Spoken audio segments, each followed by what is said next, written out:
Umar ரலியல்லாஹு அன்ஹு அவர்கள் கையில வாளோடு ஸல்லல்லாஹு அலைஹி வஸல்லத்தை கொலை பண்றதுக்காக போறப்போ வழியில சந்திக்கிற நண்பர் நுஐம் அல் அதுவி அப்படிங்கிறவர் சந்திக்கிறார். விஷயம் தெரியுமா? உன் தங்கை ஃபாத்திமாவும் அவருடைய கணவர் சயீத் அவங்க 2 பேருமே அவர்கள் இஸ்லாத்துல முதல்ல சேர்ந்துட்டாங்கிற செய்தி தெரியுமான்னாங்க.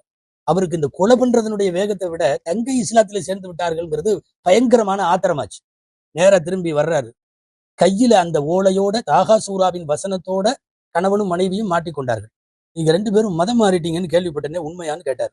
பேசிட்டு இருக்கிறப்பவே கைய வேகமா ஓங்கி அந்த முதல்ல மச்சான தங்கை அடிக்கல, மச்சான அடிக்கிறதுக்கு முஷ்டியை புடிச்சிட்டு குத்துறதுக்கு போகும்போது எந்த மனைவி பார்த்து கொண்டிருப்பார்? குறுக்க விழுந்து அந்த அடியை இந்த ஃபாத்திமா வாங்கினாங்க. மூக்கு உடைஞ்சு குடகுடன்னு ரத்தம் வருது. நாங்கள் இஸ்லாம் ஆகிவிட்டோம், இந்த இஸ்லாமை விடமாட்டோம், உனக்கு என்ன முடியுமோ, உனக்கு என்ன தெரியுமோ, உனக்கு எது படுதோ நீ அதை பண்ணிக்கோ, கொஞ்சம் அந்த குரானை கூட நான் பாக்குறேன். நாங்க வந்து அந்த கையில வாங்கினாங்க. ஆஹாமா அன்சல்னா அலைக்கல் குர்ஆன லிதஷ்கா. அப்படியே வந்து லாஸ்ட்ல இன்னனி அனல்லாஹு லா இலாஹ இல்லா அன ஃபஅபுதுனி இந்த வார்த்தையை சொன்ன உடனே உமருல்லாஹ் சொன்னாங்க, மா அஜப ஹாதல் கலாம் வமா அர்வா.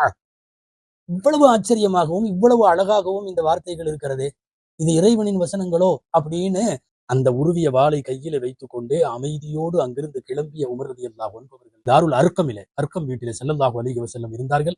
ரசூலுல்லாஹ்வை ஆரத்தழுதி இஸ்லாத்தில் இணைந்த வரலாறு தனி.